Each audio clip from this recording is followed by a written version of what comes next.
Very good morning. नमस्कार। कैसे हैं आप सभी सारे स्टूडेंट्स को? पहले तो मैं शुभकामना देना चाहूँगा क्योंकि परीक्षाएं हो चुकी हैं। अब जो है इंतज़ार बाकी है। जो भी आपका कर्म करना था आपने कर दिया है, अब फल आना बाकी है। तो हर बच्चे के मन में होगा कि क्या मेरा सिलेक्शन होगा, क्या नहीं सिलेक्शन होगा, क्या होगा क्या नहीं होगा। तो मैं अपना एक प्रेडिक्शन आपको देता हूं जो मुझे लगता है कि ऐसा होगा और नियर अबाउट ऐसा ही होगा। ठीक है, मैं एक रीजनिंग टीचर होने के नाते आपको बता सकता हूं कि रीजनिंग में क्या स्कोर बच्चा कर सकता है और कितना गया होगा, और जो कह रहा है मैं इतना कर दिया हूं उतना कर दिया हूं, उसमें क्या होगा। सबसे पहले तो मैं बात करूंगा कि देखिए यहां पर 4 शिफ्ट में आपकी परीक्षा हुई है, 26 जून 27 जून, मॉर्निंग इवनिंग। और दोनों ही मॉर्निंग का अगर हम लोग बात करें शिफ्ट में तो पेपर थोड़ा नॉर्मल था, लेकिन दोनों इवनिंग का पेपर जो है थोड़ा टफ था। मतलब कि अगर 26 जून की बात करें तो इवनिंग का पेपर थोड़ा और टाइट था, 27 का थोड़ा उससे कम था, 27 जून का मॉर्निंग यानी सबसे जो इजी पेपर बोलेंगे तो 26 का मॉर्निंग का, फिर उससे थोड़ा सा अच्छा था 27 का मॉर्निंग, उससे थोड़ा और अच्छा था 27 का इवनिंग, और सबसे ज़्यादा अच्छा था 26 का इवनिंग शिफ्ट। ठीक है, तो ये तो रहा आपकी 4 शिफ्ट का परीक्षा। तो बेटा यहाँ पे नॉर्मलाइजेशन होना तो जेन्युइन है और होगा भी। वो एक आयोग का अपना एक तरीका है कि किसी के साथ कैसे जस्टिस किया जाए। जो बच्चे आसान पेपर पाए या जो बच्चे टफ पेपर पाए, उनका कुछ अपना एक ऐसा तरीका है कि उसको नॉर्मलाइज करके सामान्यकरण की प्रक्रिया करके जो है सबको जो है समान लाभ पहुंचाने की योजना बनेगी।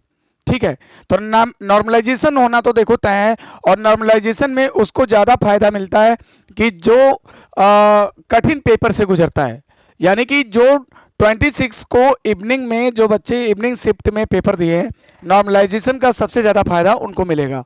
फिर 27 को जो दिए हैं उनको मिलेगा। इसके बाद इस तरह से उसी तरह से इनका जो है नॉर्मलाइजेशन किया जाएगा। ठीक है, अब बात करते हैं नॉर्मलाइजेशन के बाद। सबसे पहले मैं आपकी बात करूंगा आपका विषय की जो एक्सपेक्टेड कट ऑफ क्या जानी चाहिए। ठीक है, तो देखिए हिंदी परिज्ञान एवं लेखन योग्यता प्रश्नों की संख्या 50 100 मार्क्स, और इसके बाद सामान्य बुद्धि परीक्षण यानी रीजनिंग 100 मार्क्स, सामान्य जानकारी यानी 50 100 मार्क्स, यानी कुल मिला के आपके बनते हैं कितने 300 मार्क्स। ठीक है, 300 मार्क्स आपके बनते हैं, और टोटल क्वेश्चन कितने बनते हैं 150। टोटल क्वेश्चन आपके कितने बनते हैं 150 क्वेश्चन बनते हैं। ठीक है, तो अब यहां पर यह भी है कि एक जबरदस्त माइनस मार्किंग भी है, एक जबरदस्त आपकी माइनस मार्किंग भी है, 1/2 की माइनस मार्किंग है। कहने का मतलब यह है कि अगर आपने एक क्वेश्चन को गलत किया होगा तो आपका 1 नंबर काट लिया जाएगा। ठीक है, अगर आपने 2 क्वेश्चन अगर आपने गलत कर दिया तो पूरा एक क्वेश्चन आपका कट जाएगा, पूरा एक क्वेश्चन आपका गलत कर दिया जाएगा।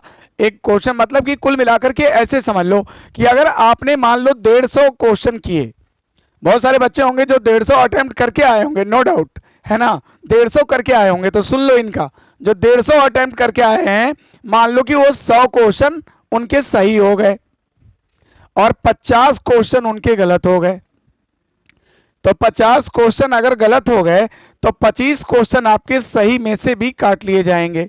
तो ये कितने बनेंगे 75, यानी इनकी जो मेरिट बनेगी कट ऑफ बनेगी वो 75 की बनेगी।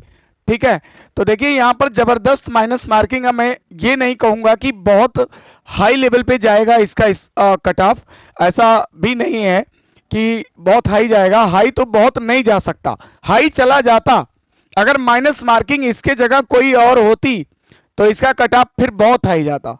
ठीक है, लेकिन यहां पर 1/2 माइनस मार्किंग ये बता रहा है कि कट ऑफ आपका बहुत ज्यादा जाने वाला नहीं है। अगर आपको कोई डरा रहा है इतना चला जाएगा उतना चला जाएगा, तो इस चक्कर में ना पड़िए। मैं रीजनिंग टीचर हूं, मैं खुद आपको बता रहा हूं कि 35 1 घंटा बच्चा अगर जबरदस्त रीजनिंग लगाया होगा तो 35 36 37 क्वेश्चन करते करते उसका टाइम ओवर हो गया होगा, हालत खराब हो गई होगी। ठीक है, तो 35 से लेकर 37 क्वेश्चन मेरा मानना है कि अगर बच्चा सही सही किया होगा तो 35 क्वेश्चन तक ही अगर अटेम्प्ट किया होगा तो ही बेहतर है। ठीक है, अगर वो 10 क्वेश्चन छोड़ देता ना तो ज्यादा बेहतर होता। ठीक है, लेकिन जो बच्चे जो है 150 में 50 रीजनिंग बनाने की कोशिश किए होंगे तो जाहिर सी बात है कि उनके 10 क्वेश्चन गलत होंगे। अगर 10 क्वेश्चन मान लो कि गलत कर देता है तो सही में से भी उसके 5 क्वेश्चन काट लिए जाएंगे। राइट, तो कहने का मतलब यह है कि वो मेरिट उसकी नीचे ही आ जाएगी। तो जो बच्चे माइनस मार्किंग का ध्यान रखे होंगे, जितना उनको आता था अगर उतना ही किए होंगे तो बेहतर होगा। ठीक है, अब मैं आपको बताता हूं, यहां पर देखिए सबसे पहले तो जनरल की मैं बात करता हूं। अगर पिछले 2018 की बात करें तो उस समय 105.5 का आपका कट ऑफ गया था। तो यहां पर मैं क्वेश्चन नंबर ऑफ क्वेश्चन की बात कर रहा हूं। 150 क्वेश्चन में से अगर जनरल कैटेगरी का बच्चा अगर 105 से 110 क्वेश्चन अगर किया है, इसका कट ऑफ ये जाएगा। ठीक है, क्योंकि माइनस मार्किंग भी है। अगर कोई जनरल कैटेगरी का बच्चा 105 110 के बीच में है तो वो अपने को सिक्योर समझ सकता है, वो अपने को सुरक्षित मान सकता है। ठीक है, लेकिन ऐसा मैं नहीं कह रहा हूं कि 105 की प्लस ही, मतलब 100 तक भी अगर जनरल का बच्चा अगर है 100 तक अगर किया है, लेकिन अगर इस बीच में है तो एकदम 100% वो सिक्योर अपने को मान सकता है। कुछ लोग हो सकता है आपको बताएं कि 120 चला जाएगा कट ऑफ, ये चला जाएगा, बट अकॉर्डिंग टू मी आपका 105 से 110 जाने वाला है। अगर ओबीसी की मैं बात करूं तो देखिए इनका 100 से 105 100 से 105 क्वेश्चन अगर ओबीसी का बच्चा अगर बना रखा है तो फिर डेफिनेटली वो अपने को सिक्योर मान सकता है। ठीक है, लेकिन उन बच्चों की मैं बात नहीं कर रहा जो कि माइनस मार्किंग का बिना ध्यान किए वो 130 क्वेश्चन मार दिए हैं। तो ऑब्वियस सी बात है कि माइनस मार्किंग में उनका अगर गलत हुआ क्वेश्चन तो अभी मैंने आपको बताया कि रेशियो किस रेशियो में आपका क्वेश्चन काट लिया जाएगा। ठीक है, तो उस तरह से फिर वो कट के नीचे आ जाएंगे।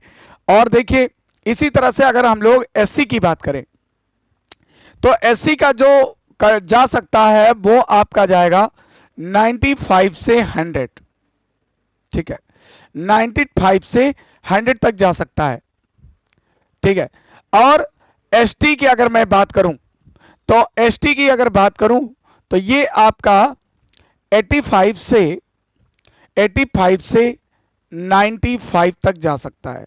ठीक है, या इसको हम 90 बोल सकते हैं, 85 से 90 जा सकता है। अगर मैं एससी की बात करूं तो ये आपका कैटेगरी बन सकती है। तो काफी मैंने एनालिसिस करने के बाद मैं आपको बता रहा हूं, पेपर का स्तर देखने के बाद मैं बता रहा हूं। और कल मैंने आपको दोनों शिफ्ट का पेपर मैंने पूरा कंप्लीट सॉल्व करके दिया है। ठीक है, और जो भी बच्चों पर मैंने 2 महीने से अपना पूरा टाइम बच्चों को दिया, 2 महीने से मैं अपना सब कुछ भूल करके 2 महीना मैं बच्चों के लिए काम किया हूं। और मेरा एडवाइस है कि जितने बच्चे मेरे यहाँ प्रैक्टिस कर रहे थे, मेरे साथ ऑफलाइन बैच में आए थे, मैंने उनको मॉक टेस्ट के लिए अपना पेपर भी दे रखा था, सारी चीज़ें, तो उन बच्चों को मेरा निवेदन है कि वो लोग कोचिंग आए और एक डिस्कशन के हम लोग करेंगे, इस पर एक चर्चा भी करना है। तो जितने बच्चे मुझे सुन पा रहे हैं जो कि मेरे यहाँ प्रैक्टिस कर रहे थे, जितने बच्चों को मैं प्रैक्टिस करवाया हूँ वीडियो के लिए, और वो हम लोग इस पर एक चर्चा करेंगे, इस पर बातचीत करेंगे। उन बच्चों का मैं जानना चाहूँगा क्योंकि मुझे बहुत उम्मीद है उन बच्चों से जिन पर मैंने काम किया है। अपने 2 महीने मैंने बहुत ही ज़बरदस्त तरीके से उनको दिया है। तो मैं ये जानना चाहता हूँ कि वो बच्चे कितना स्कोर करके आए हैं, क्या है, मैं उनसे बातचीत करना चाहता हूँ। अगर वो मुझे सुन पा रहे हैं तो सारे बच्चे कोचिंग में आएँ और हम लोग एक चर्चा करेंगे, इस पर बैठकर बातचीत करेंगे।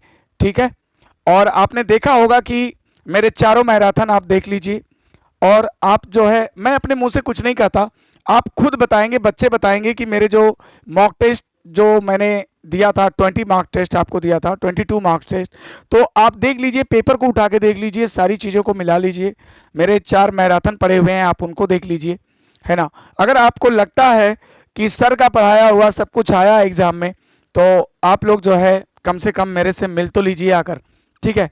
ओके, और इस तरह से देखो, जो बच्चा जनरल कैटेगरी का है और इस तरह से अगर वो स्कोर के बीच में है तो वो अपने को सिक्योर समझ सकता है, ओबीसी अपने को इतने में सिक्योर समझ सकता है, और एससी अपने को इतने पर सिक्योर, बिल्कुल 100% सिक्योर समझ सकता है, और जो एसटी है वो अपने को इतने पर सिक्योर कर सकता है, ठीक है। और रीजनिंग का जहां तक मैं लेवल आपको बता दूं कि रीजनिंग का जो लेवल है, मुझे मेरा मानना है कि बच्चा जो किया होगा वो 35 क्वेश्चन, कुछ जो एक मेजॉरिटी होगी बच्चों की वो 25 क्वेश्चन 30 क्वेश्चन पे होंगे, ठीक है। उनका रीजनिंग में सही कर पाने की जो क्षमता रही होगी 30 तक रही होगी, और जो अच्छे बच्चे होंगे वो 35 से 40 तक गए होंगे। डेफिनेटली 10 क्वेश्चन कुछ ऐसे थे जिन बहुत ही टाइम टेकिंग थे। अगर वो हम ये नहीं कहते कि वो बना नहीं सकते, मैं जानता हूं कि सारा बच्चा पूरा पेपर कर सकता है, बना सकता है, ऐसा नहीं है कि बच्चे पेपर नहीं बना सकते। जो पढ़ने में अच्छे हैं और डेफिनेटली बना सकते हैं पूरा 50 क्वेश्चन। लेकिन एग्जाम का प्रेशर, बात करनी है एग्जाम के प्रेशर की, कि उस टाइम के अंदर, उस प्रेशर के अंदर बच्चे ने क्या किया होगा। तो उस प्रेशर को फील करके एक टीचर फील कर सकता है जो कि समय से आपको आकर के वो एनालिसिस किया हो, और एक स्टूडेंट फील कर सकता है जो कि एग्जाम दिया हो। बाकी बातचीत करने वालों का क्या है, कुछ भी अंदाजा लगाते रहते हैं, कुछ भी बोलते रहते हैं। जो पेपर खुद अटेम्प्ट करता है, तो या तो टीचर अटेम्प्ट किया एनालिसिस करते समय, या तो बच्चे ने अटेम्प्ट किया एग्जामिनेशन हॉल में। तो सही चीजें तो बच्चे और टीचर ही कर सकते हैं, बाकी के तो बस ऐसे ही है ना, अपना कुछ भी प्रेडिक्शन लाते रहते हैं, कुछ भी बोलते रहते हैं। तो ठीक है, कुछ भी पे ना जाओ, ये मैं आपको अपर लिमिट बता रहा हूं, याद रखना। जो भी कुछ भी होगा इसके इर्द गिर्द ही होगा, ठीक है। तो ये आपका प्रोसेस है, और इसी के साथ मैं शुभकामना करता हूं कि जिन बच्चों के लिए मैंने 20 बच्चों को अपने प्लेटफॉर्म पे खड़ा करने का प्रॉमिस किया है कि मेरे 20 बच्चे कम से कम सेलेक्ट होंगे इस एग्जाम में, तो अगर सेलेक्ट होते हैं तो मैं डेफिनेटली अपने बच्चों को आप लोग के सामने लेके आऊंगा। इसी के साथ नमस्कार।